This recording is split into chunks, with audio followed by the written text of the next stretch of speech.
Okay, so I'm going to do a review of my aftermarket upgraded Classic Army SR-25. This is it right here. You notice I've installed a MOSFET to it. This is Infected Army MOSFET. Works really nice.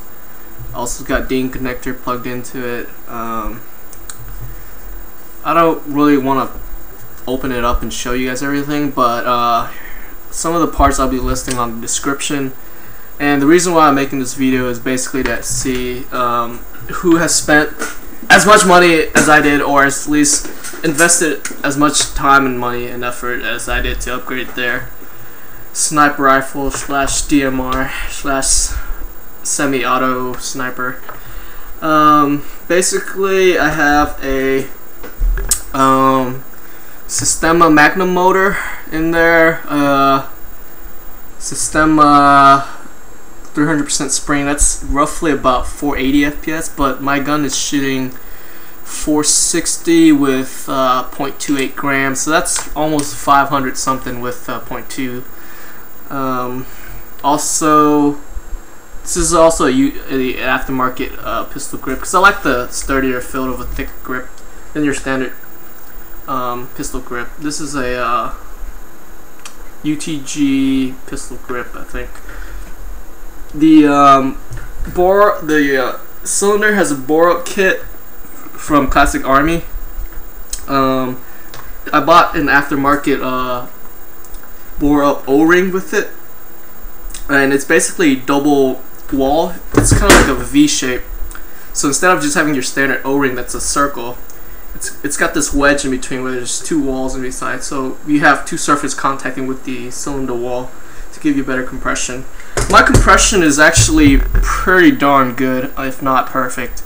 Basically, how you test it is you compress the piston while holding the end of the tube down, and I cannot decompress this piston no matter what. That was pretty hardcore. It's got a silent polycarbonate piston head, a double O-ring, and also Teflon taped the cylinder head too. That's from the bore-up kit from Classic Army. It's a SR-25 Classic Army bore-up kit. You can look that up if you like. The nozzle is also upgraded with that came with the bore-up kit. The ball bearing is, well, the bearing is a Systema 1000 area 1000. The gears are Classic Army super torqued up gear. They were $80 for a set, which is ridiculous. But it's basically a really high-end torque up gear set that's super reinforced. I'm pretty sure it's made of some sort of forged steel material. The gearbox is the only thing that's original from the original gun, actually. Now, I have to say the original gun came at around $400, I think. Yeah, I paid around $400, not including batteries, of course. But I've probably spent over $1,600 on this gun so far, and that's more than enough money to buy the real gun. So, again, the only thing that's original from this gun left is the screws and the gearbox. That's pretty much it. Everything else I've replaced, including the trigger, the selector plate, the wiring. The wiring I upgraded myself with car audio wiring, 16 gauge. That's as thick as you can get it inside this kind of gearbox. I mean, any thicker than that, it's not gonna fit. Honestly, like a 14 gauge, that's not gonna fit. Believe me, I tried. And I mean, if you managed to do it, let me know, because I'm really curious of what you did to make all that fit in. The cutoff levers replaced. Mine broke, but the original one didn't really work anymore, so I put a Systema one in there. I guess the selector guard safety is well, it's aftermarket, so I replaced that too. The shims are professionally shimmed by airsoft GI. I've sent this gun in and let them work on it, and they professionally shimmed it, and they did a pretty good job. The let's see what else I need to talk about. Yeah, the tappet plate actually is are also the last part of the remaining old gun too. But I think that's it. Just the gearbox shell and that tappet plate. Because I really couldn't find a new elongated version 2 tappet plate.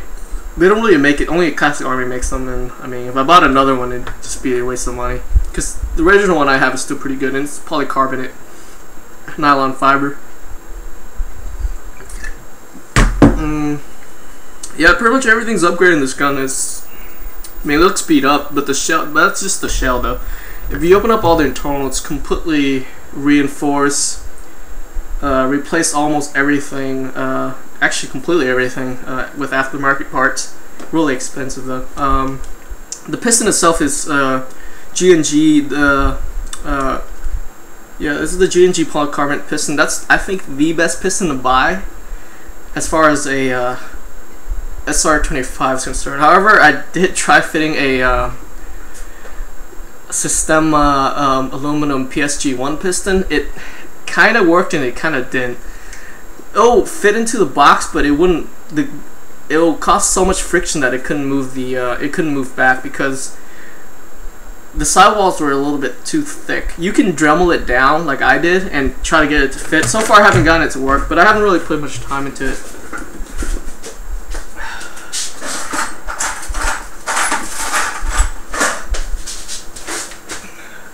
But yeah, this is the Dremeling job I did, and I mean, of course, it's not professional, but you could try to do that. It might work for you. I don't know. I mean, I don't know why I would even put an aluminum piston in there in the first place, because it will actually decrease your FPS.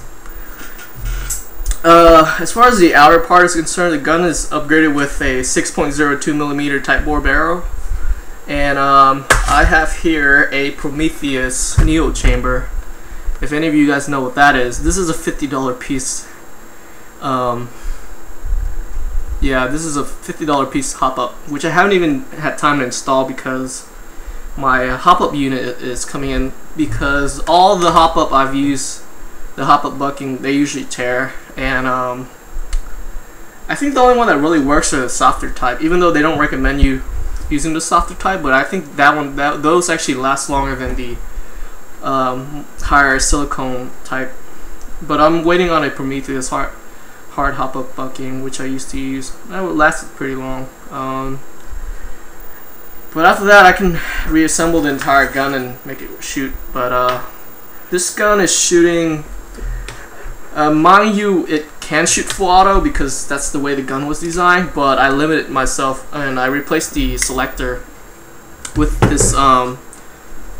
I don't know if you can see that, but yeah, there used to be a gap right there where you can go through this locking piece, but I replaced that, and it stops at semi. So because this is a support weapon, you're limited to usually about 500 FPS or 550, so you shouldn't go above that anyways. But yes, it will shoot full auto at probably about 10 rounds per second rate of fire. Again, it does have a Systema magnum motor, but the reason why it's shooting around 500 plus is not because of the spring, it's because of the really badass compression I put into it. I mean, I did all the compression job myself mostly. I Teflon taped the cylinder head, bought an upgraded O-ring. That was probably the main thing actually. That was really cheap too. It was like for $3. And my compression rate is really high. The last thing I can do to this gun, after spending so much money on it, is probably cheesing out the piston, and that might give it a shot, but I don't know. So I just want to hear from you guys if you actually, upgraded your gun to this level of badassitude, or know anyone who did. It'd be great.